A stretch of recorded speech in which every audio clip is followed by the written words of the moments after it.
ඔබට තියෙන මුදලුත් එක්ක නිකන් කෝටි 50ක් කියන්නේ nothing වගේ. අනතුරට පෙරේතකමටවත් මම පාවාදීන් කරන්න කිසිසේත්ම සූදානම් නැහැ. එතකොට රනිල්ව යවන්න ඕනි කියලා ප්‍රකාශ කරන ඔබ ඉන්පසුව රනිල්ව රැක ගන්න උත්සාහ කරනවා. එවලේ අපිට තිබුණ අවබෝධය අනුව අපි මේ විදිහට හැසිරුණා ක්‍රියා කරා. රනිල් එක කතා කරනවා අර්ලිගහ මන්දිරයේදී සජිත් අගමැතිකම ලබා දෙන්න සූදානම් වෙලා තියෙනවා. විශේෂයෙන්ම ආචාර්යවරු මහාචාර්යවරු විද්වතුන් කණ්ඩායම සජිත් වැඩ කරන්න බෑ කියලා කිව්වා. පොඩි කතා බහකුත් තියෙනවා සමහර වෙලාවට තව මාසකින් දෙකකින් වගේ වෙනකොට ජාතික ආණ්ඩුවක් යන්න පුළුවන් කියලා. ජාතික ආණ්ඩුව කතාවක් අපි දන්නේ නැහැ. අපි කියන්නේ ජාතික ප්‍රතිපත්තියක් පිළිබඳව අපි කතා කරන්නේ. ජාතික වැඩපිළිවෙල පිළිබඳව.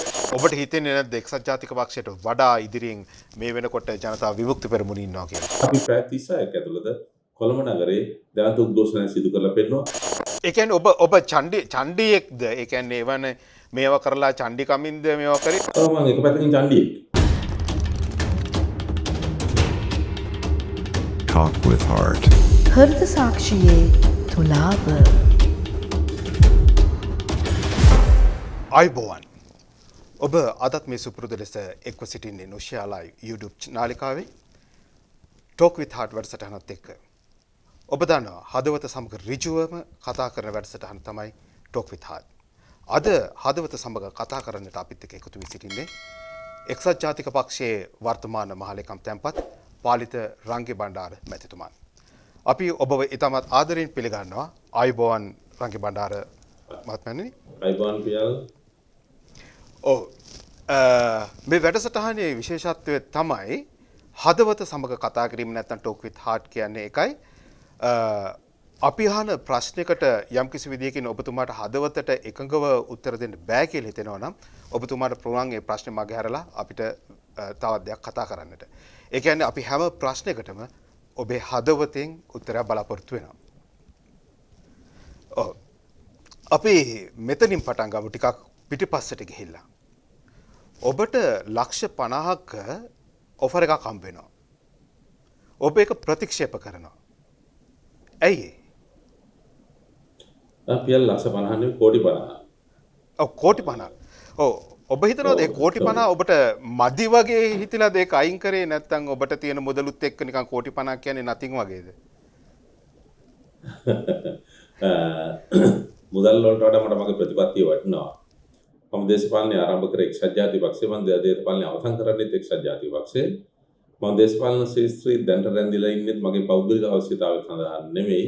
මම සැලසුම් කරලා තිබුණේ 20 දේශපාලනයෙන් සමුගන්නට මගේ පෞද්ගලික කාර්යයන් කරගෙන ඉන්න. මොකද මම පොලිස් දෙපාර්තමේන්තුවේ අවුරුදු 17ක් අඛණ්ඩව වැඩ කටයුතු කරා රෑ දවල් දෙකේම. දේශපාලන ක්ෂේත්‍රයේ මට බොහොම අමාරුව වැඩ කරන්න හම්බුනේ. මෙතරත් අවුරුදු 20ක කාල පරිච්ඡේදයක් අඛණ්ඩව වැඩ කරා. ඒ නිසා මම මේකෙන් සමුගන්න බලාපොරොත්තු වෙලා හිටියේ. කෙසේ නමුත් සජිත් ප්‍රේමදාස මේ එක්සත් ජාතික පක්ෂයට කරපු විනාශය, ඒ විනාශය තුනේ රටම ඇති කරපු විනාශය නිසා මේ අනේ අවස්ථාවක ඉවත් වීම නොව නැවත මේ ගොඩනැගීමට සහාය වීමයි වැදගත් වන්නේ. ඒ නිසා මට ඇඳිලා ඉන්නවා. නැතුව මේ සල්ලි වලට පෙරේතක මේවත් තනතුරට පෙරේතකමටවත් මම පාවාදීන් කරන්න කිසිසේත්ම සූදානම් නැහැ. ඒගොල්ලෝ කෝටි 50යි කැබිනට් ඇමතික ධූරයක් තමයි ඔප කරේ. ඔබට මතක ඇති හඬ. ඔව් නමුත් මට මතක විදියට 2018 3 මාසේ 26 වෙනිදා ඔබ මාධ්‍යයට කියනවා රනිල්ව යවන්න ඕනි කියලා. එතකොට රනිල්ව යවන්න ඕනි කියලා ප්‍රකාශ කරන ඔබ ඉන්පසුව රනිල්ව රැක ගන්න උත්සාහ කරනවා. ඔව්. ඒ අවස්ථාවේදී අපිට ප්‍රශ්නයක් තිබුණා. මහජන නීතිය විදිහට අපි වැඩ කටයුතු කරන්න ඕන. වැඩ කටයුතු කිරීමට ඒවත් බාධාවන් තිබුණා. බාධාවන් මොකද මුදල් හැම මන්ත්‍රීවරයෙකුට මේ ප්‍රශ්න තිබුණා. ඒ නිසා එවෙලේ අපිට තිබුණ අවබෝධය අනුව අපි මේ විදිහට හැසිරුණා ක්‍රියා කරා. නමුත් පසුව අපි තේරුම් ගත්තා මේ රටේ මේ තියෙන තත්ත්වයන්ට මුහුණ දෙන්න පුළුවන් අනාගතයේ දකින්න ඒ වගේම අලුතෙන් යමක් කරන්න අවශ්‍ය අලුතෙන් හිතන නායකත්වයක් තියෙන විතර පමණයි. ඒ වගේම මෝගුරාගේ පරිණත භාවයක් වගේම ජාත්‍යන්තර සම්මතකමක් තියෙන හැම විෂයක් පිළිබඳව අවබෝධයක් තියෙන තැනත් එක්කින්නේ දේශපාලන ලෝකේ ලංකාවේ නායකත්වයක් තියෙන එකම චරිතය රනිල් වික්‍රමසිංහ මහත්මයා පමණයි. ඒ නිසා අපි එවැනි මතවාද වලින් බැහැරව රටකොට ගත හැකි පුද්ගලයාත් එක්ක රටකොට ගැනීමට ශක්තිය ලබා දෙනවා. ඒ නිසා ආරක්ෂා කරනවා, ලබා දෙන්න තියෙන ශක්තිය ලබා දෙනවා. ඒ වුණාට ඇත්තටම රනිල් ඔබට සලකන්නේ නැහැ නේ දැන්. ඔබ 2000 දී සජිත් ඔබ කරු ජයසූරිය නවීන් දිසානායක වැනි මන්ත්‍රීවරුන් එකට පාර්ලිමේන්තුවට එන්නේ. කරු ජයසූරිය පක්ෂය අතහැරලා ගිහලා නැවතාවත් ඔහුට කතානායකකම ලැබෙනවා. නවීන්ටත් එහෙමයි. සජිත්ට ලොකු ඇමතිකම් ලැබෙනවා. ඔබට කිසිම ඇමතිකමක් ලැබෙන්නේ නැහැ. ඔබට බොහෝ කෙනෙහිලිකම් ලැබෙනවා. ඒත් ඔබ ඇයි ඔබට එහෙම ගහද්දිත් ඔබව ප්‍රතික්ෂේප කරද්දිත් ඇයි ඔබ ඔහු සමග ඉන්නේ? ඒ අර කලින් කියපු හේතුව. ඔව් ඒ අඩපාඩු තියෙන්න පුළුවන්. ඒ අඩපාඩු නොවුනා නෙමෙයි අඩපාඩු තිබුණා. ඒවා අපි විඳතරා ගත්තා. ඒ වේදනාවල් අපේ කටවල් වලින් පිට වුණා. ඒක අපි පිළිගන්නවා. ඔබ 2018 මාර්තු මාසේ 26 වෙනිදා කියපු ප්‍රකාශයද විපක්ෂයෙන් ඊට පස්සේ එවකට අගමැති රනිල් වික්‍රමසිංහට විරුද්ධව විශ්වාස භංගය යෝජනා කරන්න ගේන්නට ඔවුන් පෙළඹුණේ ඒ ඔබේ කතාව නිසා වෙන්න බැරිද?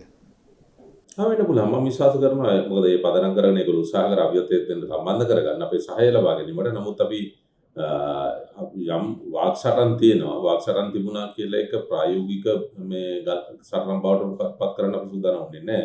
ඒ නිසා අපි උදවියට කියවම පැහැදිලිවම අපි එතන නැහැ. අපේ සහයෝගය ලැබෙන්නේ නැහැ කියලා. ඉතින් කෙසේ නමුත් මම කියාගෙන ආවේ කලින් උත්තරේ මම ලබා දෙමින් ආවේ මට සැලකීම නෙමෙයි දැන් මට රස දෙන්නේ. මේක හැම කෙනාටම හිතන්න වෙනවා මේ පිළිබඳව. මොකද මේ රටේ මේ උපන් දරුවන්ට මේ රට තුළ ජීවත් වෙන්න පුළුවන් සමාජයක් තියෙන්න ඕන, ආර්ථික රටාවක් තියෙන්න ඕන. ඒක කරන්න පුළුවන් නායකත්වයේ තමයි රනිල් වික්‍රමසිංහ මැතිතුමා මේ සැරේ බලයටපත් වෙලා අගමැති වුණත් ජනාධිපති වුණත් සමහරලාට මානව කළකාරී. මම ඒක ගැන තැවෙන්නේ නැහැ. ඒක ගැන මම බලාපොරොත්තුකුත් නැහැ. මොකද හේතුව උපන් මිනිසුන්ට ලංකාවේ ජීවත් වෙන පරිසරයක් ඇදිය යුතු නිසා. ඔබට මොකද්ද සජිත් එක්ක මෙච්චර තියෙන තරහ? තරහක් නැහැ. නමුත් ඔබ දෙවරක්ම උත්සාහ කරනවා. එක් වතාවක ඔබ උත්සාහ කරනවා රංජිත් මධ්‍යම බණ්ඩාර අගමැති කරන්න සජිත් අවස්ථාව නොදී. ඒක එහෙමද නැත්නම් සජිත් ප්‍රතික්ෂේප කරපු නිසාද රංජිත් මධ්‍යම බණ්ඩාර ඔබ යෝජනා කරන්නේ අගමැතිකමට? නෑ මම දන්නවා සජිත් කියන්නේ මේ හිස් මිනිහෙක් කියලා. සජිත් අදක්ෂ පුද්ගලයෙක්. අනුගෙන් හම්බෙන දේත් බෙදන මිනිහෙක් හැරෙන්නට සජිත් මේ සම්පූර්ණ මිනිහෙක් නෙමෙයි. ඒ නිසා මම සජිත්ව අගමැති කරන්න කිසිසේත්ම උත්සාහ කරෙත් නෑ. රංජිත් මධ්‍යම බණ්ඩාර අගමැති කරන්න උත්සාහ කරෙත් නෑ. ඒක වැරදි. ඔබ මට මතක විදිහට ඔබ එවකට ජනාධිපති හිටපු මෛත්‍රපාල සිරිසේන මුණ ගැහිලා රංජිත් මධ්‍යම බණ්ඩාරලා ගෙදරත් ගිහිල්ලා ඔබ සාකච්ඡා කරනවා මං හිතන්නේ අර ඔක්තෝබර් පළවෙනිවට කලින් ඔහුව අගමැති කරන්න. නෑ මෛත්‍රපාල සිරිසේන මට එන්න කියලා කතා කරා. බජට් පාරේ දැන් මම ප්‍රශ්නගත නිවසට එන්න කියලා. නිවසේදී මට කිව්වේ මේකෙදි රනිල් වික්‍රමසිංහ මහත්තයා තියාගෙන හරියන්නේ නැහැ. මේක වෙනස් කරන්නට ඕන කියලා. මම ඒක රනිල් වික්‍රමසිංහ මහත්තයාට දැනුම් දුන්නා. සජිත් ප්‍රේමදාස මේ ඒ කියන්නේ ඔබ නිකන් පාවා දීමක් වගේ කන්නේ මේ දෙතනදි කරේ. ඔබට පෞද්ගලිකව කතා කරලා ඔබට ජනාධිපතිතුමා එතකොට එවකට හිටපු ජනාධිපතිවරයා ඔබට ප්‍රකාශ කරනවා රනිල් අයින් කරන්න ඕනේ. අපිට මේකට විකල්පයක් ගේන්න ඕනේ කියලා. ඔබ ඊළඟට රනිල්ට කතා කරලා කියනවා මෙහෙම දෙයක් යනවා යටිකුට්ටු වැඩක් යනවා කියලා. ඒක නිකන් ඔබ පාවා දීමක් වගේ කන්නේ මේද? නෑ මම රංජිත් මධ්‍යම බණ්ඩාර හම්බෙලා රංජිත් මධ්‍යම බණ්ඩාරගේ මේ කන්දේවත්තේ නිවසේදී ඔය කාරණේ කිව්වා. මම රනිල් වික්‍රමසිංහ මහත්තයා හම්බෙලා රනිල් වික්‍රමසිංහ මහත්තයාට කිව්වා මෙන්න මේක මෙහෙම එකක් සිදු වෙනවා කියලා. මොකද මම එක්සත් ජාතිපක්ෂය. අපි ප්‍රජාතන්ත්‍රවාදීව පිහිටපු ආණ්ඩුවක්. ඒ ප්‍රජාතන්ත්‍රවාදීව පිහිටපු ආණ්ඩුව අපි බොහොම ඒකාධිපතිත්වයට යමින් තිබුණු රට තමයි හැරෙව්වේ ප්‍රජාතන්ත්‍රවාදයට. ඒ ප්‍රජාතන්ත්‍රවාදයට හැරවීම සඳහා අපි පාවිච්චි කරා මෛත්‍රීපාල සිරිසේනව. මෛත්‍රීපාල සිරිසේන ඒ ආපහු ගෙනියන්න යන්නේ නැවතත් මේ දූෂිතයි කියපුව ඒකාධිපතිත්වයට ගෙනිච්ච මිනිස්සුම නැවත රටේ පාලනයට ගෙන්න. දැන් අද වෙලා තියෙන තත්ත්වය පේනවනේ. එදා දින 52 ඔය කරපු සෙල්ලම වළක්වන්න අපි පියවර ගත්තේ නැත්නම් එල්ලිදරව් කරේ නැත්නම් එනම් පියල් මේට කලින් ඕක වෙන්නේ. අනිත් එක මේ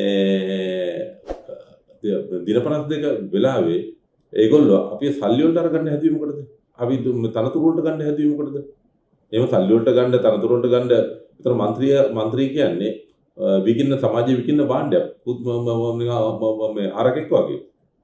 ගොම්බස්සෙකු ගණන් වටිනාකම කියනවා වගේ සතෙකුට ගණන් කියනවා වගේ වටිනාකමට ගණන් කියලා ඉවරලා මේ හෙට පෙට දෝලනය කරනවා. මට එහෙම ඇත්තටම ඒ ක්‍රියාව ඇත්තටම අපි අගය කරනවා. ඔබ ඒ අවස්ථාවේදී ඔබ පාවා නොදීම ඇත්තටම අපි අගය කරනවා. රටේ රටේ වශයෙන් නමුත් ඔබ බොහෝ අවස්ථාවලදී රනිල් මේ සජිත්ට විරුද්ධව කටයුතු කරනවා වගේ දැන් මට මතකයි ඔබ එක්තරා අවස්ථාවක මහාචාර්යවරු හාමුදුරුවරු ආදී සිවිල් සමාජිකයන් එක්ක ගිහිලා රනිල් එක්ක කතා කරනවා අරලියගහ මන්දිරයේදී සජිත්ට අගමැතිකම ලබා දෙන්න සූදානම් වෙලා තියෙද්දිත් එහෙම සිද්ධියක් සිදු වුණා නේද? නෑ එහෙම සිද්ධියක් වුණේ නැහැ. සජිත්ට වැඩ කරන්න ජනාධිපතිවරණයේදී විශේෂයෙන්ම ආචාර්යවරු මහාචාර්යවරු විද්වතුන් කණ්ඩායම සජිත්ට වැඩ කරන්න බෑ කියලා කිව්වා. ඒ බෑ කියපු කණ්ඩායමට මම කතා කරලා ඉවරලා රනිල් වික්‍රමසිංහ මහතා කතා කරලා කිව්වා මෙන්න ප්‍රශ්නක් තියෙනවා ජනාධිපතිවරණයේදී මේ කණ්ඩායම අපිට උදව් කරන්නේ නැහැ සජිත් ප්‍රේමදාස නිසා බෑ කියනවා කියලා. එතකොට මට කිව්වා ඒගොල්ලොත් එක්ක සම්බන්ධීකරණය කරන්න කියලා. මම ඒවා මොකක්ද දැන් කරන්නේ? ඒගොල්ලන්ට අහන්න කිව්වා ඒගොල්ලන්ට කම්ෆර්ටබල් කවුද කියලා. මම ඒගොල්ලොත් එක්ක කතා කරනකොට ඒගොල්ලෝ කිව්වා අපිට ගරු රනිල් වික්‍රමසිංහ මහත්මයාත් එක්කලා වැඩ කරන ප්‍රශ්න නැහැ. සජිත් ප්‍රේමදාසත් එක්ක වැඩ කරන්න බෑ. අපිට එහෙම කිසිදු විශ්වාසයකුත් නැහැ. එයාගේ මේ පෞරුෂත්වයකුත් නැහැ කියන කතන්දර රාශියක් කිව්වා. ඊට පස්සේ මම රනිල් වික්‍රමසිංහ මහත්මයාත් එක්ක කතා කරලා අරලියගහ මන්දිරයේදී වෙලාවක් දාගෙන ඒගොල්ලන්ට සහතිකයක් ඇෂුරන්ස් එකක් අරන් දුන්නා රනිල් වික්‍රමසිංහ මහත්තයාගෙන් මේ කණ්ඩායම ගැන බලා ගැනීම සම්බන්ධය තියා ගැනීම රනිල් වික්‍රමසිංහ මහත්තයා කරනවා. ඒක නිසා ඡන්දෙ දිනවීමට උදව් වෙන්න කියලා. ඒකයි මම කරේ. ඔව් එතනදී කතා බහක් වුණේ නැද්ද කරු ජයසූරිය පිළිබඳව? නෑ ඒක කතාවේ නෑ. හරි. එතකොට සජිත් ජනාධිපතිවරණයෙන් පස්සේ කියනවා ඔහුට ජනාධිපති අපේක්ෂකකම දුන්නත් ඔහුගේ කකුලෙන් ඇද්දා කියලා. ඉන් අනතුරු ඔහු අගමැති අපේක්ෂකත්වය ඔහුට ලබා දී තිබෙදි තමයි ඔහු පක්ෂයෙන් කඩාගෙන යන්නේ. ඒ අවස්ථාවේදීත් ඔහු කියනවා ඔහුගේ කකුලෙන් අදිනවා. ඔහුට අගමැති අපේක්ෂකත්වය දුන්නට ජනාධිපති අපේක්ෂකත්වය දුන්නට පක්ෂය ඔහුට කිසිම සහයෝගයක් ලැබෙන්නේ නැහැ. ඔහුගේ කකුලෙන් අදිනවා කියලා. ඒක කෙලින්ම ඔබටද චෝදනා කළේ? ඔබත් ඒ කකුලෙන් අදපු පිටස හිටියද? මම දන්නේ මම කකුලෙන් යන්නේ නැහැ. මම පෞද්ගලිකවම පුත්තලන් දිස්ත්‍රික්කයේ සජිත් ප්‍රේමදාසගේ කැම මැතිවරණ ව්‍යාපාරයේ බර කර ගහලා ඉවරලා පෞද්ගලිකව මගේ මුදල් වියදම් කරගෙන වැඩ කටයුතු කරේ. කකුලෙන් අදිනවා නම් මම ඒව කරන්න අවශ්‍යතාවයක් නැහැ. ඔබ 2015 දී පුත්තලම දිස්ත්‍රික්කයේ වැඩිම මනාප අරගෙන එක්සත් ජාතික පක්ෂයේ අපේක්ෂක ලැයිස්තුවේ පළවෙනි හැටියට එනවා. නමුත් ඔබ 2020 මැතිවරණයේදී පරාජය වෙනවා. ඔබ මොකක්ද හිතන්නේ මේකට හේතුව? එදා වැඩිම මනාප අරගෙන දිස්ත්‍රික්කයේ පළවෙනියට එන ඔබ ඉන් අනතුරුව ඔබට පාර්ලිමේන්තුවටත් එන්න බැරි වෙනවා. ඔව් එක්සත් ජාතික පක්ෂය දෙකට කැඩීම දෙකට ගන්නවට රැල්ලක් ඇති කරලා තිබුණා රනිල් වික්‍රමසිංහ විරෝධී රැල්ල. ඒ ඇති කරපු රැල්ල රනිල් වික්‍රමසිංහ මහත්මයාත් එක්ක හිටපු හැම කෙනෙක්ම පරද්දන්න කටයුතු කරා. මම විතරක් නෙමෙයි අපි කීප දෙනාම පරද්දන්න ජනතාව තීන්දුව කරා. ඒක තමයි තීන්දුව. ඔව් 2019 සුගතදාස ගෘහස්ත ක්‍රීඩාංගණයේදී පවත්වපු රැලි සමුළුවේදී ඔබ එකඟත්වයකට එනවා පක්ෂයේ සියලු දෙනාම 2024 දෙසැම්බර් 31 වෙනකම් මට මතක විදිහට රනිල් වික්‍රමසිංහ පක්ෂේ නායකයා කියලා. තාමත් එතනද ඉන්නේ නැත්නම් එතරින් එහාටත් රනිල් වික්‍රමසිංහ නායකත්වය දරනවාද? ඊට ඉස්සෙල්ලා පක්ෂයෙන් නායකත්වයෙන් අයින් වෙයිද? මොකද්ද ඔබ හිතන්නේ? ඒක තාම වළංගුද? එතුමා පක්ෂයෙන් ඉවත් වීමට කටයුතු කරනකොට මෙතන තරගයක් ආවා. පක්ෂයෙන් නැවතත් මේ ඉතුරුලා දෙන අතරත් බෙදීමක් ඇති වෙන තත්ත්වයක්. ඒ නිසා අපි මේ අපේ කළමනාකරන කමිටුව බොහොම පැහැදිලිව කිව්වා ඉවත් වී වෙලාවක් නෙමෙයි පක්ෂය ශක්තිමත් කරන්න ඕන ඔබතුමා රැඳෙන්න කියලා. ඔව් ඒක වළංගු වෙන්නේ එතකොට අර කලින් කිව්වා වගේ සමුළුවේදී තීරණය කරා වගේ 2024 දෙසැම්බර් මාසයේ 31 වෙනිදා පවණක්ද නැත්නම් ඒක දින සීමාවක් නැතුව දේ නායකත්වයේ තියෙන්නේ දැන්? නැත්නම් මැලේසියාවේ මාදීර් මොහොමඩ් මැතිතුමා අගමැති ධූරයෙන් සහ දේශපාලනයෙන් ඉවත් වෙලා විශ්‍රාම ගත්තා. නමුත් මැලේසියාවට අවශ්‍ය වුණා නැවතත් කාබාසිනියකාරීන් ගෝලංකාරයෙක් නැතුව හොඳ පරණත නායකයෙක් ඕන වුණා. ඒ නිසා මැලේසියන් ජනතාව නැවත මාදීර් මොහොමඩ් මැතිතුමා ගෙනාවා. දැන් එමණ අද ලංකාවටත් ඇති වෙලා තියෙන්නේ එවැනි තත්ත්වයක්. ඒ තත්ත්වයේ උඩ 20 24 නෙමෙයි 20 35 40 වෙනකන් හරි රනිල් වික්‍රමසිංහ මහත්තයා මේ රටට ඕන වෙයි. එහෙම නැත්නම් ගොඩනගන්න බැරි වෙයි. ඊළඟට දැන් පසුගිය කාලේ මැතිවරණ කීපය තුලදීම කියන්නේ 2015 ලොකු රැල්ලක් රටේ ඇති වෙනවා. ඒ රැල්ලත් එක්ක ඔබ ඇතුළු සන්ධානය ජයග්‍රහණය කරන්නේ. ඒ හැරුණම එක්සත් ජාතික පක්ෂයේ අපි දැක්කේ ලොකු පසුබෑමක්. ඒ පසුබෑමේ ප්‍රතිඵලයක් හැටියට 2020 මැතිවරණයේදී ඡන්දෙන් එක ආසනයක්වත් ලැබෙන්නේ නැහැ. ඒ ලැබෙන්නේ බෝනස් ආසනයක්. එවන් තත්යකට පැමිණලා තිබුණ පක්ෂය ඔබ බය නැතුව කොහොමද බාරදුර රාජකාරිය බාරගත්තේ? ඔබට මොකද තිබිච්ච විශ්වාසය? මම දේශපාලන ජීවිතයේත් මගේ රාජකාරී ජීවිතයේත් දෙකේම මම ඔය වගේ අනතුරුදායක තැන් තමයි බාර අරන් තියෙන්නේ. දේශපාලන ජීවිතේ 2000 එනකොට ආනමඩු මැතිවරණ කොට්ටාස සිටියා පුත්තලන් දිස්ත්‍රික්කය අපේ විරුද්ධ පක්ෂ දේශපාලඥ නෙමෙයි එදා හිටපු ආණ්ඩුව තිබුණේ චන්ද්‍රිකා නෝනාගේ පැත්තේ. එතන ඒ පක්ෂේ පොත්ජන පෙරමුණේ මේ කෙනෙකුටවත් ආනමඩු පුත්තලන් ප්‍රදේශයේ නිදහස් දේශපාලනය කරන්න තුලංගමුන් තිබුණේ නැහැ. ඒ තිබුණු බිසුන් තත්ත්වයක් එක්කලා. කාර්යාලයක් දාන්න බෑ, රැස්වීමක් කරන්න බෑ, කොඩියක් දාන්න බෑ. වෙන පාටක් අඳින්න බෑ. ඒ පාට මැද ඒගොල්ලෝගේ පාට මැද හිටපු මිනිසුන්ටත් ඒ ප්‍රදේශයට එන්න බෑ. ඔය වගේ අනසක පතුරගෙන තිබුණේ. එතන මේ දේශපාලන නායකත්වයෙන් වල හිටපු සියලු දෙනාම අතහැරලා ගිහිල්ලා මෙතන සකියෙක් නැති තැනක් බවට පත් වෙලා තිබුණේ. මම එතන අරගත්තා. එතන අරගෙන මම මේ වකින් බාරගත්තා. මම දේශපාලන ක්‍රියාවලිය අවබෝධයක් ඇතුව නෙමෙයි. නමුත් අවුරුද්දක් ඇතුළත 2000 මැතිවරණයේදී මම දින 32ක් ඇතුළත පාර්ලිමේන්තුවට මට එන්න පුළුවන් වුණා. මට ජනතාවගෙන් ලැබිච්ච සහාය මත 2001 මැතිවරණයේදී ඉතිහාසයේ කවදාවත් විපක්ෂයේ ඉඳලා දින්නලා තිබුණ නැති ආනමඩ මැතිවරණ කොට්ටාසේ ජයග්‍රහණය කරවන්නට පුළුවන්කම ලැබුණා ජනතා සහායත් එක්ක. ඒ කියන්නේ ඔබ ඡන්දියෙක්ද? ඒ කියන්නේ එවන මේවා කරලා ඡන්දිකමින්ද මේවා කරේ නැත්නම් අර පොලිස් රාජකාරියේ තිබිච්ච ඒ අධ්‍යක්ීම් එක්ක තිබුණු මානසික ශක්තියද ඔබට බලපෑවේ? මම එක පැත්තකින් ඡන්දියෙක්. මේ ධර්ම සංග්‍රහයේ 89 වෙනි වගන්තියේ ඉඳලා 96 වෙනි වගන්තිය දක්වා තියෙනවා පුද්ගලික ආරක්ෂාවේ අයිතිය. ඒ පුද්ගලික ආරක්ෂාවේ අයිතිය දේපල රකින්නත් ජීවිත රකින්නත් තියෙන තමන්ගේ තනුන්ගේ. එතකොට ඒකේ රකින්න බලය පාවිච්චි කිරීම ඒක අන්දමකින් ඡන්දිකම. මම ඒක දන්න නිසා නීතිය දන්න නිසා අවබෝධයක් තිබුණ නිසා ඒ නීතියේ සීමාව තුලේ ඡන්දිකම තිබුණා. හොඳයි. දැන් ඇත්තටම මේ වෙනකොට නැවතත් රටේ ලොකු කතාබහක් ඇති වෙනවා රනිල් වික්‍රමසිංහ පිළිබඳව. ඔහු නැවත බලයට ගෙන ආ යුතුයි කියලා. ඒ පසුපස ඔබ විශාල කාර්යභාරයක් කරා. ඔබ මොනවද ප්‍රතිසංවිධානය සඳහා රටේ මේ ඒ වගේම පක්ෂය ඇතුලේ ඔබ කරමින් ඉන්න මෙහෙයුම් මේ වෙනකොට? අපි දැන් ආරම්භ කරලා තියෙනවා අපේ කොට්ටාස් සංවිධායකයන් පත් කිරීම, ඒ වගේ ආසන සංවිධායකයන් පත් කිරීම, දිස්ත්‍රික් කළමනාකාරවරුන් පත් කිරීම සහ දිස්ත්‍රික් සභාපතිවරුන් පත් කිරීම. මේ වගේම අපි කාන්තා සංවිධානයේ ශක්තිමත් කිරීම, යෝන් පෙරමුණ ශක්තිමත් කිරීම සහ ප්‍රොෆෙෂනල් වෘත්තීය වේදී කාන්තාවන්ගේ සංවිධානය සකස් කිරීම, ඒ වගේම අපේ වෘත්තීය වේදීන්ගේ සංගමය සකස් කිරීම, අපේ බෞද්ධ සංගමය ශක්තිමත් කිරීම. මේ ආදි වශයෙන් ගත්තාම අපේ විවිධාකාර සංවිධාන රාශියක් තියෙනවා. මේ සංවිධාන රාශියම ශක්තිමත් කිරීම මේනකොට ආරම්භ කරලා තියෙනවා. ඒ වගේම රටකොට ගත හැකි එකම නායකත්වය මෙතන එක්සත් ජාතික පක්ෂයේ පමණයි තියෙන්නේ කියන එක අපි රටට ජනතාවට අවබෝධ කරමින් දෙමින් පවතිනවා. ඒ වගේම අලුත් මුහුණු උගත් උදවිය ප්‍රොෆෙෂනල් උදවිය අපි මේ එක්සත් ජාතික පක්ෂයේ ඉදිරි නායකත්වයන්ට ගේන්න කොට්ටාස නායකයන්, ආසන නායකයන්, දිස්ත්‍රික් නායකයන් මේකට බලන්න පුළුවන් තරම් උගත් බුද්ධිමත් ප්‍රොෆෙෂනල්ස්ලාව මෙතන යොදාගෙන අලුතෙන් හිතන අලුතෙන් දකින්න මිනිස්සු එක්කාසු කරගන්න තමයි ඒගොල්ලෝ නායකත්වය දෙන්නයි අපි කටයුතු කරන්නේ. ගතානුගතිකව සාකා සංවිධානයෙම කටයුතු කරන්නේ. අපි සාකා සංවිධාන පැත්තකින් තියලා අපි කමිටු ක්‍රමයකින් මේ පාර කටයුතු කරගෙන යනවා. ගතානුගතික ක්‍රමවේදයෙන් පිටතට ගිහිල්ලා. ඒ වගේම අපේ පක්ෂය අපේ ඩිජිටල් පක්ෂයක් බවට පරිවර්තනය කරගෙන යනවා. අපි ඔන්ලයින් සමාජිකත්වය ගන්න පුළුවන් එකම දේශපාලන පක්ෂය එක්සත් ජාතික පක්ෂය පමණයි ලංකාවේ. අපි එතෙන් ගිහිල්ලා තියෙනවා. ඒ වගේම අපි බිම්මට්ටමේ සංවිධාන ටික ශක්තිමත් කරගෙන එනවා. තවත් රට ගොඩනැගීමට නොවෙනස් වෙන ජාතික එකඟතාවයක මත සකස් කරන්නා වූ ජාතික ප්‍රතිපත්තියක් සකස් කිරීමට අපේ පක්ෂයේ මූලිකත්වය අරන් දෙනවා.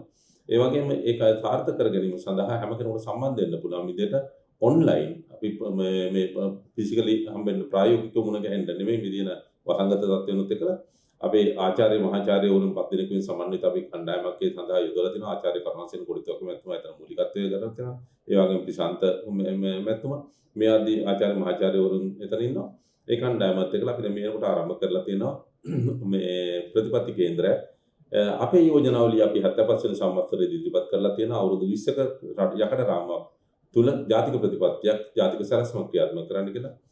ඒකට අපි විශේෂයෙන්ම අංශ 4ක් දැනුමේ ආරක්ෂාව, සෞඛ්‍ය ආරක්ෂාව, පරිසරයේ ආරක්ෂාව සහ ආර්ථිකයේ ආරක්ෂාව කියන විෂයන් 4කට බෙදලා පුළුල්ව මේ වැඩ කටයුතු ගෙනියන්න අපි සැලසුම් කරලා තියෙනවා. ඒක අපි රටට දැනුවත් කරලා තියෙනවා. අනිත් උදවියට අපි දැන් කියනවා එන්න සාකච්ඡා කරලා ඔයගොල්ලෝගේ අදහස් කියන්න අතුල් කරන්න ඕන, ඉවත් කරන්න ඕන මොනවද කියලා බලලා ඉවරලා අපි මේ ප්‍රතිපත්තිය හදමු කියලා. මේනෝර කණ්ඩායම් 14ක් අපිත් එක්කලා සාකච්ඡා කරලා තියෙනවා. තවත් කණ්ඩායම් 21ක් පමණ සාකච්ඡාට එන්න තියෙනවා. මෙතනදී අපි දේශපාලන සංවිධාන, සිවිල් සංවිධාන සහ රාජ්‍ය නොවන සංවිධාන, මේ වෘත්තීය සංවිධාන මේ සියලු දෙනාම එකට එක රාශි කරගෙන රටට ගැලපෙන අනාගතයේ ගොඩනගිය හැකි වැඩ පිළිවෙලක් තමයි අපි කරන්නේ. ඔව් දැන් පොඩි කතාබහකුත් තියෙනවා සමහර වෙලාවට තව මාසකින් දෙකකින් වගේ වෙනකොට ජාතික ආණ්ඩුවක් යන්න පුළුවන් කියලා. එතකොට ඒ අතරම කතාබහ වෙනවා පාර්ලිමේන්තුවේ ඉන්න മന്ത്രിවරයෙක් අයින් කරලා ඔබට පාර්ලිමේන්තු 80ක් ලැබෙනවා කියලා. එහෙම 80ක් ලැබුණොත් ජාතික ආණ්ඩුවක් ලැබිලා රනිල් වික්‍රමසිංහ මහතා අගමැති වුණොත් ඔබට ලැබෙන ඇමතිකම මොකද්ද? කතා විතරයි අපි දන්නෙත් නැහැ ගැන දැනගත්තම කියන්න. හොඳයි. ඒ කියන්නේ ඒක තාම ඒ කියන්නේ එදාට දවස වෙනකන් රහසක් හැටියට පවත්වාගෙන යනවද? නෑ එහෙම නෙමෙයි පියල්.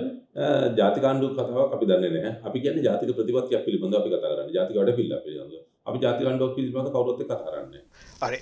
නැහැ. ඒක නිසා කියන්නේ ඔබ දැන් ප්‍රකාශ කරා ඊළඟ මැතිවරණයට ඔබ පුළුල් සංවිධානයක් එක්ක යනවා කියලා. දැන් එතකොට දැන් ආණ්ඩුවෙන් ගැලවිලා නොගැලවී වගේ ඉඳ හෙළිවි ඉන්න පක්ෂ 11ක සංවිධානයක් තියෙනවා.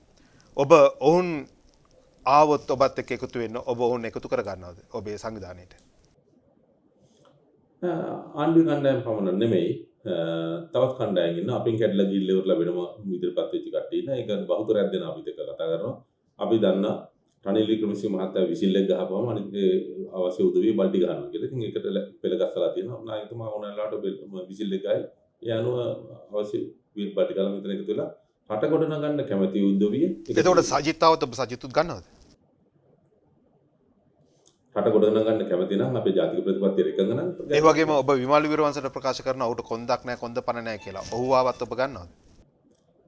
මේ අපේ ප්‍රතිපත්තිය රට ගොඩ නැගීමට ජාතික ප්‍රතිපත්තිය කරලා ඒ ජාතික ප්‍රතිපත්තිය තුල වැඩ කරන්න පුළුවන් හැම කෙනෙකුටම එකතු වෙන්න පුළුවන් තැන මේ හදන්නේ. එහෙම නැතුව අපිට පුද්ගලයන්ගේ එක එක අඩුපාඩුවත් පුද්ගලයන්ගේ හැකියාව විවිධ විශේෂත්වයන් පිළිබඳව බලන්නේ නැහැ. අපිට ඒක නෙමෙයි අද වැදගත් වෙන්නේ. රට කොට නැගීමට දක්වන වැඩ පිළිවෙල. ඒ වැඩ පිළිවෙලේ මේ හැම කෙනෙකුටම යන්න වෙනවා.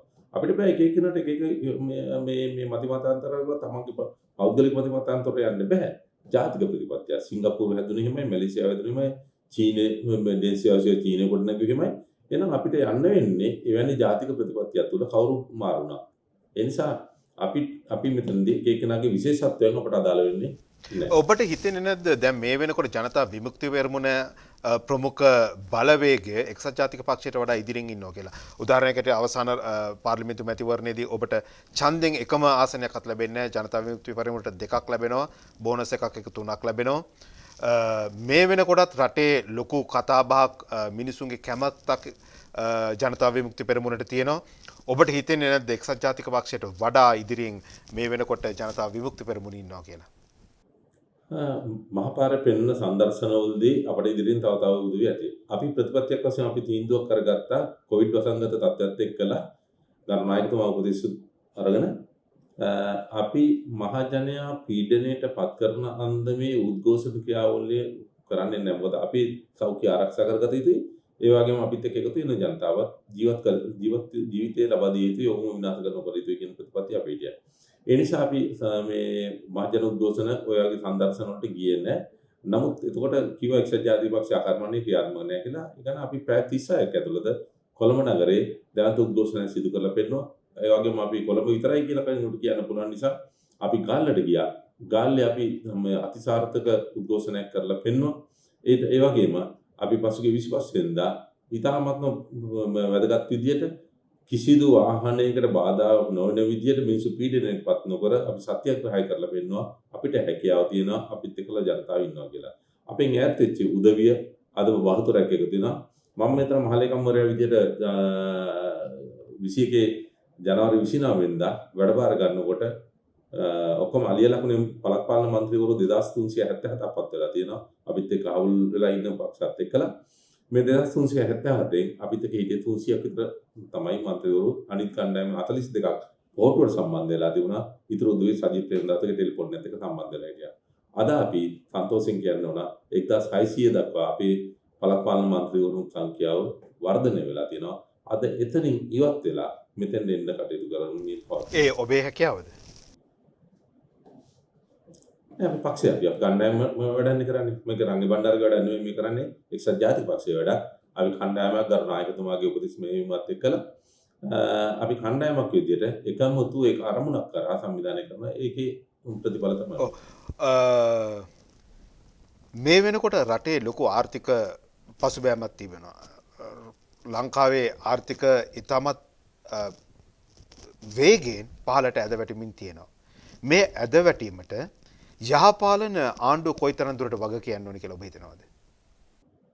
අතවසම යහපාලන ආණ්ඩුව වග කියන්න ඕනේ. යහපාලන ආණ්ඩුව අවස්ථාවේදී මේක කඩම් වැටුණා. යහපාලන ආණ්ඩුව රටේ බදු මුදල් එකතු කර ගැනීමට පියවර අරන් තියෙන සුවිශේෂී විශාල පරිමාණ සමාගම් වල. ඒ තමයි අපි වැට් බද්ද උදාහරණයක් වශයෙන් අරගත්තා. මේ ආණ්ඩුව ආවට පස්සේ බද්ද ඉවත් කරා. හැබැයි බද්ද ඉවත් කරා කියලා ඉවරලා කම්පැනිට වාසියක් වුණා ඇරෙන්නට රටේ පොදු මහ ජනතාවට කිසිදු වාසියක් ඇති වුණේ නැහැ. ඒ වගේම රටේ ආර්ථිකයට කිසිදු රජයට කිසිදු වාසියක් ඇති වුණේ නැහැ. එහෙනම් වාසිය ඇති වුණේ විවිධාකාර ව්‍යාපාර කරන ආණ්ඩුවේ හිතවතුන්ට පමණයි. මෙන්න මේක පදනම් කරගෙන තමයි මේ රටේ ආර්ථිකය කඩාවැටීමට මූලික කාරණය උනේ. ඒ වගේම ආණ්ඩුව අපි ගෙනල්ලා තිබුණා වූ MCC එක, ඒ වගේම රයිට් රේල්වේ එක මේ ආදී විදේශ මුදල් වලින් අපට ලැබුණු ප්‍රදානයන් සහයෝගයන් මත ඉදිකරන ව්‍යාපෘති සියල්ලම ආණ්ඩුව නතර කරන්න කටයුතු කරා. මේ තුල ලංකාවට ගලාගෙන ආපු ආයෝජන එහෙමම නතර වුණා. ආයෝජකයෝ මේගොල්ලෝගේ හිතුවක්කාර ක්‍රම දිහා බලපුවාම ආයෝජකයෝ මෙතෙන්ට එන්නේ නැතුව අතහරින්න ගත්තා. ඉතින් කොයින්ට වසංගත තත්ත්වයක් එතන තිබුණා. නමුත් මේගොල්ලෝ කෙරෙහි විශ්වාසයක් නැතිකම අතරත් බලපාලා තියෙනවා. රටේ තියෙන අවිනිශ්චිතභාවය ආර්ථිකයේ බලපාලා තියෙන නරකම තත්ත්වය මෙන්න මේ තත්ත්වයන් තුළ ආයෝජකයෝ ඉන්නේ නැහැ. මෙන්න මේ නිසා තමයි ආර්ථික කඩාවැටීමට ලකුණේ. ඒකට මම නිර්මාණය කළපු දෙයක් නෙමෙයි මේක. ඔක කියලා ඉවරලා රටේ පාලකයා ඇවිල්ලා ඉවරලා ජාති අමතලා කියලා හරියන්නේ නැහැ. මේ අර්බුද තියෙනවා. මේවා දැක්කා. ඒ පසුගිය අවුරුද්දේ සැප්තැම්බර් මාසයේ රනිල් වික්‍රමසිංහ නායකතුමා දැක්කා මේ අවුරුද්දේ මාර්තු වෙනකොට මේ රටේ ආහාර අහිමියකට මුහුණ දෙනවා. ආර්ථික ප්‍රශ්නයකට මුහුණ දෙනවා කියලා. එතම කිව්වා. කොවිඩ් සංගතේ ආරම්භ වෙනකොටම කිව්වා මේක වැළැක්වීම සඳහා මෙන්න මේ පියවර ගත යුතුයි කියලා පාලනය කර ගැනීමට. එතකොට පාලකෙක් වුණාම නිකම් මේ මම ජනාධිපති මම අගමැති කියලා මම ඇමති කියලා සූට් ඇඳගෙන ක්ලීන් එකට hina වෙවි ඉන්න චූන් එකේ ඉන්න නෙමෙයි. මේවා දකින්නට ඕන. දැක්මක් තියෙන්න ඕන. ඉතින් මේක මේගොල්ලන්ට දැක්මක් නැහැ. අවබෝධයක් නැහැ. කලපුරුද්දක් නැහැ. පළපුරුද්දක් නැහැ. ජාත්‍යන්තරවත් සම්බන්ධතාවයක් නැහැ. ඒක හොඳම උදාහරණය තමයි 2001-2004 අවස්ථාවේදී රනිල් වික්‍රමසිංහ මහතා මේ රටේ නායකයා නෙමෙයි අගමැතිවරයා. අගමැතිවරයා වශයෙන් ඉඳලා හිටපු ජනාධිපති ඇමරිකන් ජනාධිපති ජෝර්ජ් ස්මිත් තුමා වොෂින්ටන් වලට රනිල් වික්‍රමසිංහ මහතාට දෙපාරක් එන්න කියලා හම් වෙලා 1-to-1 මීටින් එකක් දුන්නා. මුටුමුණු සාකච්ඡා දෙකක් දුන්නා. අද ඇමරිකන් පුරවැසියෙක් රටේ ජනාධිපති වෙලා ඉන්නවා. නමුත් ඇමරිකාවේ ජනාධිපති තාව වෙනකන් ආලෝකයලත් නෑ මම අපි දන්න විදිහට. ඉතින් ඒකයි ජාත්‍යන්තරවත් පිළිගැනීමකුත් නැත්තම් අවබෝධයකුත් නැත්තම් දැනුමකුත් නැත්තම් කලපුරුද්දකුත් නැත්තම් පළපුරුද්දකුත් නැත්තම් මිනිස්සු මරුවා කියන එක මිනිස්සු ජීවත් කරනවා කියන එකට වඩා බොහොම වෙනස්. අමාරු කාර්යය මිනිස්සු ජීවත් කරවීම, ලේසි කාර්යය මිනිස්සු මැරීම. මිනිස්සු මරණයකට උදව් උපකාර කරනවා. නමුත් ඇත්තටම දැන් අපි දන්නවා 1956න් පස්සේ තමයි ලංකාවේ ආර්ථික බණ්ඩාරනායක ආණ්ඩුවෙන් පස්සේ තමයි ඒ කාලේ තමයි ලංකාවේ ආර්ථිකය වැටෙන්න පටන් ගන්නෙ. එතෙන් ඉඳන් 2015 යහපාලන ආණ්ඩුව පාර්ලිමේන්තුව බාර ගන්න වෙලාව වෙනකොට තිබුණේ අපිට ඇමරිකානු ඩොලර් බිලියන 7.5ක ණයක්. නමුත් ඒ අවුරුදු 7 ඔබ අවුරුදු 5ක් පාලනය කරන්නෙත් නෑ රට. අවුරුදු 4මාරයි පාලනය කරන්නේ. අවුරුදු 4මාරක කාලය තුල බිලියන 5ක් ඇමරිකානු ඩොලර් බිලියන 5ක් ණය ගන්නවා. ඒ වගේම ඔබ කිව්වා වගේ බදු මුදල් අධික ලෙස ලබා ගන්නවා. නමුත් මේ ලබාගත් ණය සහ බදු ආදායම් වලින් රටේ සංවර්ධනයට ඔය අවුරුදු 4 තුළ ඔබ මොනවද කරේ? ඔබ මේ අදහස් කරේ යහපාලන රජය. අපි මොකද්ද නොකරේ? පළවෙනි කාර්යය මිනිස්සු ජීවත් කරවීම. මිනිස්සු ජීවත් කරවීම සඳහා මිනිස්සු ඉතාමත් අතිරුක නෑ දැන් ඇත්තටම දැන් ණය අරගෙන මිනිස්සු ජීවත් කරනවා කියන එක නෙමෙයි මිනිස්සු රටක් බාර දෙන්නේ. මිනිස්සු ඒ ණය අඩු කරගන්න. දැන් ණය බර වැඩි කරගෙන ණය අරගෙන මිනිස්සු ජීවත් කරා කියන එක තේරුමක් නැති වැඩක්නේ. ඉතින් ඒක තව කවදාරි දවසක ඒක ඊළඟට එන පාලකයන්ට නෑ ඔබ මගේ පිළිතුරට ඉඩ දුන්නේ නැතුව ඔබ නැවතත් මේ මැදින් වෙනත් කතාවක් කියන්නේ. එදා මේ ලංකාවේ විවිධ ස්ථාන විවිධ රාජ්‍යයන්ට අත්පත් කර දීම සඳහා මේ පෞද්ගලික කියන්නේ මහින්ද රාජපක්ෂ ආණ්ඩුව ගිවිසුම් අත වෙලා තිබුණා. ඒ වගේම අධික පොලියට ණය ගැනීම නිසා ආදායම් නැති ව්‍යාපෘති ආරම්භ කරා. දැන් බලන්න හම්බන්තොට වරාය ගන්න. මේ කොළඹ ලංකාවේ ආසියාවේ දෙන ලොකුම උසම මේ සංනිවේදන කුළුණ කියලා නෙළුම් කුළුණ ගහලා තියෙනවා. මොකද්ද තියෙන ප්‍රයෝජනේ? ඒ වගේම රම්මිනි තැන්නක් කියලා හැදුවා. හම්බන්තොට සමතර මේ වගේ කියන්න රාශියක් තියෙනවා. ඔබේ කාලේ සම්පූර්ණ මට දෙන්න වෙයි හැල්ලම කියන්නේ. එතකොට නිෂ්ඵල ආදායම් නොලබන්නා වූ දේවල් ගණනාවක් හැදුවා ලෝකෙන් අධික පොලිට ණය අරන් විශේෂයෙන්ම චීනෙන්. එතකොට පටන් ගත්ත ආණ්ඩුවට සිද්ධ වුණා ඒ ණය ගෙවන්න. එතකොට ආදායම් නැති එකකට පොලියට සල්ලි අරගෙන ඒතර මේ පොලියයි ණය දෙකම ගෙවන්නට සිද්ධ වුණා. ඒ වගේම අපිට ව්‍යාපෘති ආරම්භ කරන්න සිද්ධ වුණා. එතකොට කන්දකටිය ජල යෝජනා ක්‍රමය, අනුරාධපුර පාලමල්ලතුවේ ජල යෝජනා ක්‍රමය, පුත්තලමේ සෙංගල්වයේ ජල යෝජනා ක්‍රමය, ඒ වගේම පානීය ජල යෝජනා ක්‍රම, ඒ වගේම වෘත්ති අධ්‍යාපනය, ඒ වගේම අධ්‍යාපනය ශක්තිමත් කිරීම, ඒ වගේම ජනතාව ජීවත් කරවීම, සෞඛ්‍ය සම්පන්න ජීවිත මේවා දී රාශියක් කරන්නට රජයේ සේවකයව ඇතුළු පෞද්ගලික අංශයේ උදවිය ජීවත් කිරීම සඳහා ආර්ථිකයක් හදන්නට අපිට වැඩ කටයුතු කරන්න පුළුවන්. අපේ කාලය කඩම් වැටුණා නම් අපේ කාලේ තුල එනම් පෙට්‍රල් පොලින් තියෙන්නට ඕන, ඩීසල් පොලින් තියෙන්න ඕන, ගෑස් පොලින් තියෙන්න ඕන, කිරිපිටි පොලින් තියෙන්න ඕන, සිමෙන්ති පොලින් තියෙන්න ඕන. එදා කිසිම තරක ඉදිකිරීම ශාස්ත්‍රේ කඩාවැටීමක් තිබුණේ නැහැ. ඉදිකිරීම ටික හොඳ ලස්සනට ගියා. බඩු සලඹ තිබුණා. එතකොට ආර්ථිකය කඩම් වැටුණා නම් ඒ තත්ත්වයට ඇති වෙන්නේ නැහැනේ. අපි ණය අරගෙන ඉවරලා එන්ජොයි කරන්න ණය අරගෙන කටයුතු කරේ නැහැ. අපිට තියන ණය පොලිය දෙකක් ගෙවන්නට. හැබැයි අපි ඒක කල්පනාකරණය කරා. වෙලාවට ණය ටිකයි පොලියයි අපි ගෙවාගෙන රටේ මිනිස්සුන්ට බරපතලවන්නේ නැතුව, පීඩනයටපත් කරන්නේ නැතුව රටක් දිවෙව්වා. අනිත් අරගත්ත කලින් ගත්ත ණයයි එවලේ ගත්ත ණය දෙකම නියමිත වෙලාවට ණය ගෙවාගෙන ලෝකේ විශ්වාසය ඇති කරගත්තා. ලෝකේ ආයෝජකයෝ ඒ නිසා තමයි ලංකාවට ආවේ. ඒ නිසා තමයි ජපානයේ ලයිට් රේල්වේ එකට සල්ලි දුන්නේ. ඒ නිසා තමයි ඇමරිකාවේ MCC මෙහෙට යන්නේ. දැන් මේ ආදී මේ ව්‍යාපෘති ලංකාවේ ආරම්භ කරන්නට ආවේ පටන් ගත්තේ මේ අපි කියන්නේ අපේ තිබුණ ස්ථාවරභාවය සහ කල්පනාකරණයේ තිබුණ පොතකම. ඔව් දැන් අපි දැක්කා සර්වපාක්ෂික සමුළුවේදීත් රනිල් වික්‍රමසිංහ නායකතුමන් යෝජනා කරන්නේ ජාත්‍යන්තර මූල්‍ය අරමුදලට යමු කියන එක. එතකොට යලිත් වතාවක් එක්සත් ජාතික පක්ෂ රජයක් ආවත් ඔබ මුලින්ම කරන්නේ ණය ලබා ගන්න එකද? මොකද්ද සැලසුම? ආර්ථික සැලසුම මොකද්ද? ඊළඟ එක්සත් ජාතික පක්ෂයේ ආර්ථික සැලසුම මොකද්ද? ලංකාවේ ආර්ථිකය ස්ටේබල් කරන්න ඕන එක තැනකට ස්ථාවර කරන්න ඕන. ඒ ස්ථාවර කරපුවාම රුපියලේ වටිනාකම ස්ථාවර කරගන්න. ඔව් මොකද්ද ඒ සඳහා තියෙන ක්‍රමවේදය මොකද්ද? දැන් ආර්ථිකය ස්ථාවර කරගන්න රුපියලයේ ස්ථාවර තියාගන්න කරන ක්‍රමවේදය මොකද්ද? ඒක තමයි. ඒකනේ නම් මේ කියන්න හදන්නේ කියලා මට කියන්න දෙන්නේ නැහැ. ඊයල් හිතේ තිබුණු උත්තරේ මගෙන් කඩිනේ බලාපොරොත්තු. මගෙන් උත්තරේ කිව්වට පරක් වෙන්නේ. හැබැයි මම උත්තරේ තමයි දෙන්නේ. ඒක තමයි ආර්ථික ස්ථාවර කරගන්න ඕන. ඒ ස්ථාවර කර ගැනීම සඳහා අපේ ජාත්‍යන්තර මූල්‍ය අරමුදල සහ වෙනත් ජාත්‍යන්තර ආයතන වල සම්බන්ධතාවයේ සහයෝගය ලබා ගන්නට වෙනවා. ඒ සහයෝගය ලබාගෙන ලෝකේ ආයෝජකයන්ට පෙන්වන්නට ඕන මෙන්න රටේ ආර්ථික තත්ත්වය හොඳ තත්ත්වයට ඇවිල්ලා තිනවා. ඩීසල් නැති, ගෑස් නැති, පෙට්‍රල් නැති මිනිස්සු ආందోලන කිය පාරද මේ පෝලිං ඉන්න යුගයේ දැන් අවසానයි. දැන් මිනිසුන්ට මේ මෙතන ජීවත් වෙන්න පුළුවන් පරිසරය හදලා තියෙනවා. සංචාරකයන් මෙතන ආපුවම පෙට්‍රල් කෑන් උසාන යන තැන නැතිනම් ඒක අපි හදන්නට ඕන. ඉතින් මෙන්න මේකට තමයි ආර්ථික ස්ථාවර තත්ත්වය මූලික ඇති කරන්න වෙන්නේ. එතකොට ජාත්‍යන්තර මූල්‍ය ආයතන වල සහාය ලබා ගන්නට වෙනවා. ඉතින් යනවා අපි පෙන්වන්න ඕන ලෝකෙට මෙන්න අපේ තියෙන ජාතික ප්‍රතිපත්තිය රනිල් වික්‍රමසිංහ මහත්තයාද නායකයා වෙනත් කෙනෙක්ද නායකයා කවුරු හරි මහින්ද රාජපක්ෂද නායකයා කවුරු නායකයා කවුරු කොහොම හිටියත් ආණ්ඩුව කවුරු පාත්තාගෙන ගියත් මෙන්න ප්‍රතිපත්තිය මේ ප්‍රතිපත්තිය අපි අවුරුදු 20ක් වැඩ කටයුතු කරනවා. මෙන්න මේක අපි ලෝකයේ මිනිස්සුන්ට ආයෝජකයන් පෙන්වනවා නම් අන්න සංචාරකයන් මෙතෙන්ට එයි ආයෝජකයන් මෙතෙන්ට එයි මෙතන ආයෝජනය කරයි. ඒගොල්ලෝ ආයෝජනය කරා නම් ඒගොල්ලෝ මුදල් ටික මෙතන ගැවසෙන අපි විදේශ සංගීතය වැඩි වෙනවා. අපි විරකියාවට උත්තරයක් හම් වෙනවා. එහෙනම් අපි භාණ්ඩ සුලභ වෙනවා. මිනිසුන්ගේ ජන ජීවිතය පහසු වෙනවා. මේක කරන්න මේක තමයි අපි සැලැස්ම මේක අපිට කරන්න පුළුවන්.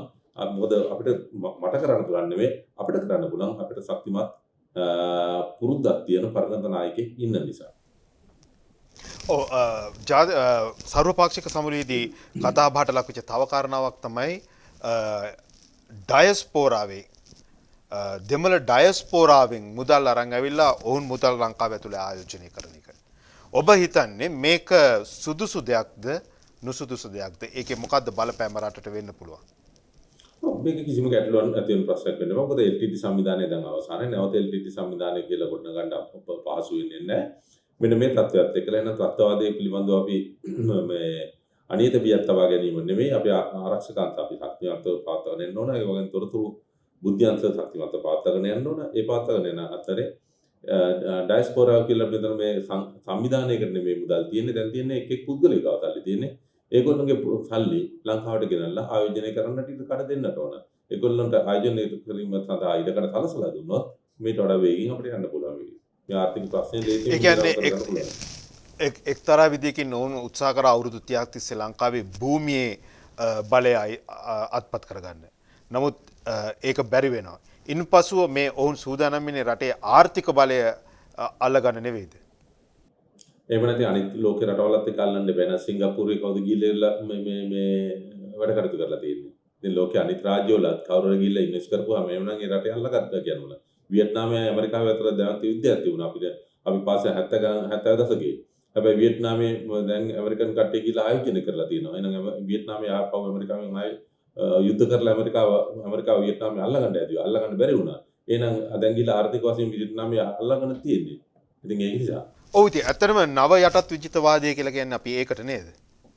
ඒක කොතනද නැත්te ඒ ප්‍රශ්නේ හයිය තියෙන මිනිහා අනිත් මිනිහා යටපත් කර ගැනීම සඳහා විවිධ දේවල් එක්සත් ජාතික සංවිධානය වුණාද පංචමහා බලවතුන් ගත්තාම නිෂේධ බලය දීලා තියෙනවා. ඉතින් ඒක එහෙමනම් එතනම යටත් විජිත නව යටත් විජිත ආදී එතනම නිර්මාණය වෙලා අවසానයිනේ. ඔව් ඊළඟට දැන් ඔබ සඳහන් කර පරිදි ලංකාවේ ප්‍රතිසංස්කරණ කටයුතු කරගෙන යනවා විවිධ පළාත්වල ප්‍රාදේශීය වශයෙන් එක්සත් ජාතික පක්ෂය. නමුත් අපිට ලොකුවට පේන්නේ නැහැ. කියන්නේ ඔබ කිව්වා පාරට බහැලා මේ කෑ ගහලා ජන ජීවිතය අවුල් කරන්න කැමති නැහැ කියලා. නමුත් අපිට පේන්නේ නැහැ. ගොවියා ළඟ එක්සත් ජාතික පක්ෂය ඉන්නවා පේන්නේ නැහැ. කම්කරුවා ළඟ එක්සත් ජාතික පක්ෂය ඉන්නවා පේන්නේ නැහැ. මෙහෙම ඔබ හිතනවාද ඔබට බලය අත්පත් කරගන්න පුළුවන් කියලා? කියන්නේ ජනතාව අතරට යන්නේ නැතුව ජනතාවගේ ප්‍රශ්න වලදී එතනට ඔබ යන්නේ නැතුව ඔබ හිතනවාද එක්සත් ජාතික පක්ෂයට බලය රටේ බලය අල්ලගන්න පුළුවන් වෙයි කියලා? පියල් ජනතාව කොළඹට ගෙනල්ලා මම්මාවත් හිර කරගෙන ජනාධිපති ලේකම් කාර්යාලය ළඟට ගිහිල්ලා විනාඩි 40ක් කතාව පවත්වලා ඉවරලා වහාම ජනාධිපතිවරණයක් තියපම් මට ජනාධිපති වෙන්න කියලා ඉවරලා කිව්වට ජනාධිපතිවරණයක් තියයිද මිනිස්සු ඡන්දය දෙයිද? ඒ වගේම නුගේ කොට එනකම් පාරවල් බ්ලොක් කරගෙන සෙනග ගෙනල්ලා නුගේ කොට රැළි ඉඳගෙන රනිල් වික්‍රමසිංහ මහත්තයාටයි තවත් නායකයන්ටයි බැන්නා කියලා මිනිසුන් ඡන්දය දෙයිද? දැන් අවශ්‍ය වෙලා තියෙන්නේ මේ දැන් මේ යුගයේ වෙනකොට රටේ මිනිස්සු කියන්නේ ජනතා විමුක්ති පෙරමුණ ඇතුළු සියලුම දේශපාලන පක්ෂවල 225ටම වෙන ගහපන් කියලානේ කියන්නේ. 225ම එක්කලා පාර්ලිමේන්තුව දියවන්නවට යට වෙන කියලානේ කියන්නේ. එතකොට කියනවාද එතකොට ඔබ සන්තෝෂ වෙනවා දැන් ඒ 225 ඔබ නැති එක ගැන? නෑ මම ඒක පිළිබඳව මගේ සන්තෝෂය සතුටක් අසතුටක් නෙමෙයි ප්‍රශ්නේ තියෙන්නේ. මහජන මතය අද ඇදලා තියෙන්නේ 225ම එපා කියලා. එතකොට දැන් එහෙමනම් මිනිස්සු බලාපොරොත්තු වෙන්නේ මොකද්ද? අද යෝන් පරපුර බලා තරුණ පරපුර මොකද්ද බලාපොරොත්තු වෙන්නේ? ඒ බලාපොරොත්තු වෙන්නේ රටේ අනාගතේ. දැන් අනාගත වැඩපිළිවෙල. එතන එහෙමනම් දැන් රටට අවශ්‍ය වැඩපිළිවෙල. අපි වැඩපිළිවෙල ඉදිරිපත් කරලා තියෙනවා. දැන් අද අපේ වැඩපිළිවෙල පිළිබඳව මිනිස්සු කතා බහ වෙනවා. ඒ නිසා දැන් අද මිනිස්සු මතය දැන් මම මේ මෙතෙන්ට ආවේ දැන් උදේ 4ට නුවරඑළියෙන් පිටත් වෙලා ඊයේ පෙරේද දෙකේම නුවරඑළිය. එතකොට ඒ වත්තේ දළු කඩන මිනිස්සුන්ගේ පව අපි හැම අපි එක්කලා කතා කරනවා. අපි මේ මහරජවරු වශයෙන් ඉන්න මිනිස්සුනේ අපොලේ පහගාලා ඉන්න මිනිස්සුනේ අපිට කතා කරනවා. පොහොට්ටු සංවිධානයේට බහැලම වැඩ කරපු ව්‍යාපාරිකයෝ ඉඳලා තේ දළු කඩන අහිංසක කාන්තාව දක්වා උදවිය කතා කරන්නේ රනිල් දොරයාව නම් හරි නැත්තම් ඉවරයි. මෙතන අද කියලා. එහෙමනම් මේක ගොඩ ගන්න පුළුවන් මිනිහෙක් ඉන්න එපා. මිනිස්සු එක්කාතු කරලා රැස්වීම තියෙන රැලි තියෙන එක නෙමෙයිනේ බජව් දාන එක පාටි දාන එක නෙමෙයිනේ. මෙතන අවශ්‍යයි වැඩ පිළිල්ල. දැන් රටේ මිනිස්සු බලාපොරොත්තු වෙන වැඩ පිළිල්ල. අපි කියන්නේ වැඩ පිළිල්ලකට එක්ක යන්නේ. ඉතින් අපි ඉදිරිපත් කරන කම වේද චුට්ටක් ප්‍රමාද වෙයි මිනිස්සු අතර යන නමුත් ටිකෙන් ටික ඉස්සෙනවා. මොකද හෙට මැතිවරණ නැහැ නේද? ලබනාවුරුදු මාර්තු මාසෙන් පස්සේනේ මැතිවරණ තියෙනවා කියන්න වෙන්නේ. ඉතින් ඒ එනකොට අපේ යන අපි හිමින් ගම නැකට හොඳන්නේ. මේ හිමින් අඩිය තියෙන මිනිහට ගොඩක් දුර යන්න පුළුවන් නේ. ඉතින් අපි ඒක අපිට පෙන්වන්න කරන්න පුළුවන්. ඔව් අවසාන වශයෙන් ප්‍රශ්න දෙකක් මට තියෙනවා. එකක් තමයි යලිත් මුලටම ගිහිල්ලා 2020 මැතිවරණයේදී ඔබ පරාජය වෙන්නේ ඔබට මිනිස්සු ඔබට පෞද්ගලිකව අකමැති වෙච්ච නිසාද නැත්නම් මිනිස්සුන්ගේ හිතේ එක්සත් ජාතික පක්ෂය ගැන තිබිච්ච කලකිරීම නිසාද? මම විශ්වාස කරනවා එක්සත් ජාතික පක්ෂයත් එක්ක තිබුණ කලකිරීම කියලා. මොකද අදටත් මිනිස්සු කතා කරන්නේ ඔබතුමාත් අර කණ්ඩායමත් එක්ක ආව නම් දිස්ත්‍රික්කයේ ඔබතුමා තමයි පළවෙනියා කියලා. මම ඒ වුණාට ඒක නොවන කියලා අපි මේ රෝම කූපයක් තරම්වත් කනගාටුවක් දැනෙන්නේ නැහැ. හරි. අවසාන වශයෙන් අපි දන්නවා ඇමතිවරයෙක් වශයෙන් ඉන්න කාලෙදී රනිල් වික්‍රමසිංහ බොහෝ දේ කළා. අදටත් ඔහු කරපු බොහෝ දේවල් ලංකාවේ ප්‍රතිඵල ලබමින් තියෙනවා. නමුත් ඔහු අගමැතිවරයා වශයෙන් පත්වෙන කිසිම වතාවකදී ඒ අර ඇමති තරුණ ඇමති රනිල් වික්‍රමසිංහව අපි දැක්කේ නැහැ. ඒ ජවය ඒ කරපු දේවල් අලුත් සංකල්ප මේ කිසිම දෙයක් අපි දැක්කේ නැහැ. ඔබ හිතන්නේ මොකක්ද ඒකට හේතුව? ළඟ පාසල හොඳම පාසල සංකල්පය කාගේද? රනිල් වික්‍රමසිංහ අගමැතිවරයාගේ නැතු වෙන කාගේද? ඒ විශේෂ බාර ඇමතිවරයා යොදවලා එයා වැඩ ගත්තා. සුවසරී වැඩසටහන කාගේ සංකල්පයද කාගේ නිර්මාණයද කවුරු බිහි කරපෙකද්ද? රනිල් වික්‍රමසිංහ මැතිතුමාගේ බිහි කිරීම. හැමට පානීය ජලය ලබා දෙන්න ඕන කියන ප්‍රතිපත්තිය සැලැස්ම කාගේද? රනිල් වික්‍රමසිංහ මැතිතුමාගේ දැක්ම කරුනේ. ගැබින් මාතාට පෝෂණ මල්ලක් දෙන්න ඕන කියලා ඉවරලා කාගේ නිර්මාණයද කාගේ සිතුවිල්ලක්ද? රනිල් වික්‍රමසිංහ මහත්තයා වැඩ පිළිලා.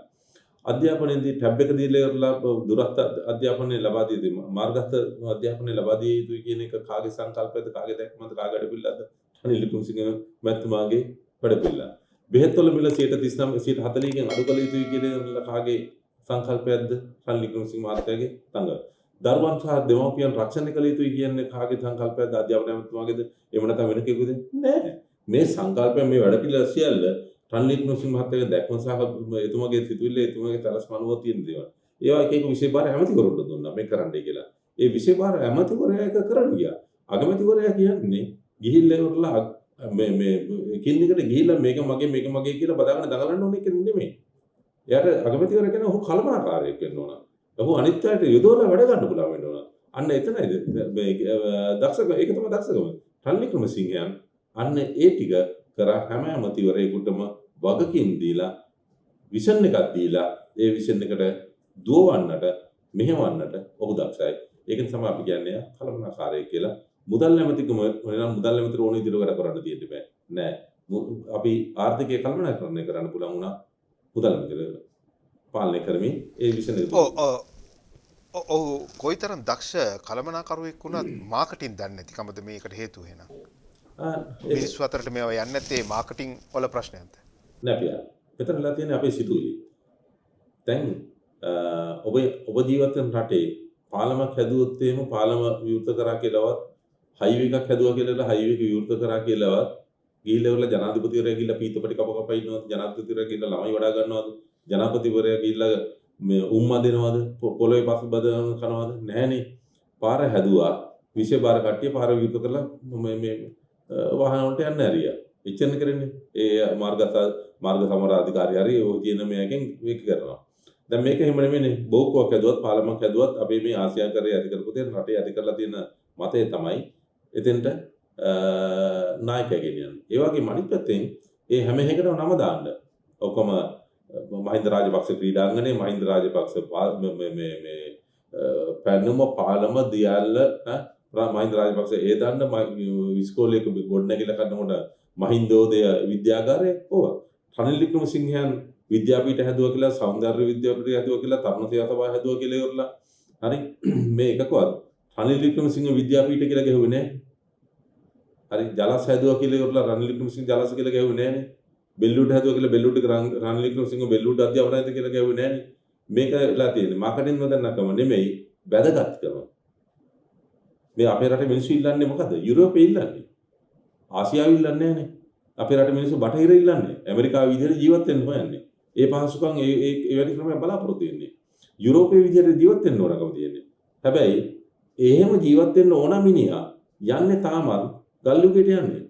තාම දේශපාලනඥයා ඉස්සරහට යන්න ඕන. එයා ඉදිරියේ දනවට යන්න ඕන. එයා එතන බුලත් දෙන්න ඕන. එතන වඳින්න ඕන. එයා අපේ ගෙදර එන්න ඕන. එයා අපේ මල ගෙදරට එන්න. එයා අපේ දාන ගෙදරට එන්න ඕන.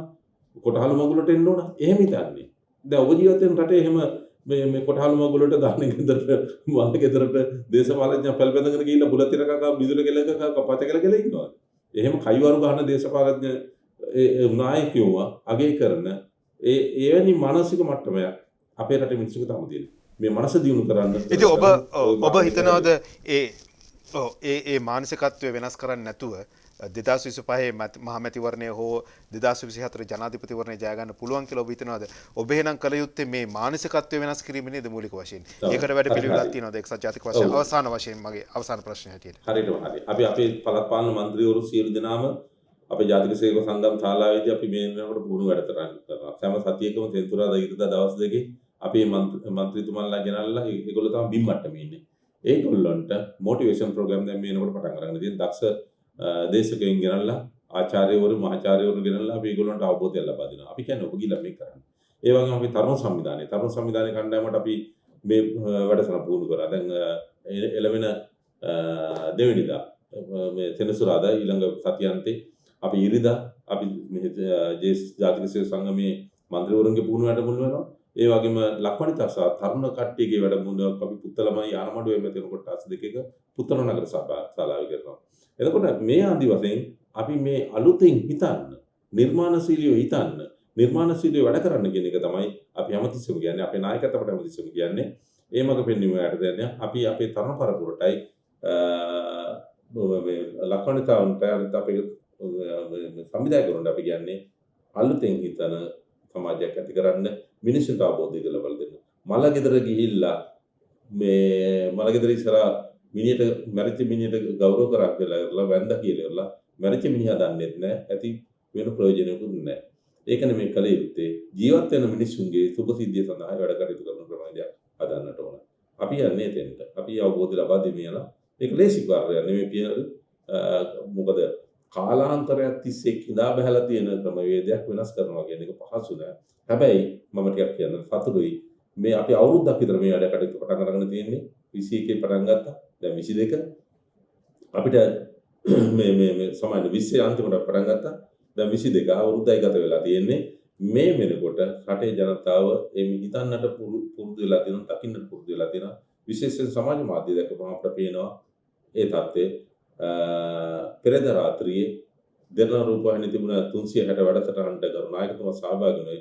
ඒ වැඩසටහන කොච්චර කට්ටිය ෆලෝ කරලා තියෙනවද කියන එකට මේ අපිට පේනවා. ඒකෙන් අපිට පේනවා මිනිස්සු හර දේ අවබෝධ කරගනිමින් ඉදිරියට යනවා කියලා. ඔව් ඇත්තටම ලංකාවෙන් පිට ඉඳගෙන ලංකාව දිහා බලනකොට ඇත්තටම අපිට පැහැදිලිව පේනවා ඔබ කියපු කාරණාව. ඒ නිසා අපේ අපේක්ෂාව කවුරු දේශපාලන වශයෙන් ජයග්‍රහණය කළත් නොකළත් රටේ අලුතින් හිතන තරුණ පරපුරක්, අලුතින් හිතන පරපුරක්, අලුත් දැක්මක් තියෙන පරපුරක් රටට බිහිවීම තමයි අපේ ප්‍රාර්ථනාව. ඔබ ඒ කාර්යය කරගෙන යනවා නම් අපි ඒකට සුබ පතනවා. ඒ වගේම එය එසේ ඉටු වේවා කියලා අපි ප්‍රාර්ථනා කරනවා. ඒ වගේම මහලේකම්තුමනි කාර්යබහුල මොහොතක දවසක අපි වෙනුවෙන් කාලය ගත කරමින් අපට මේ අවස්ථාව ලබා දීම සම්බන්ධයෙන් ඔබතුමාට අපගේ ගෞරවනීය ස්තුතිය පුද කරනවා.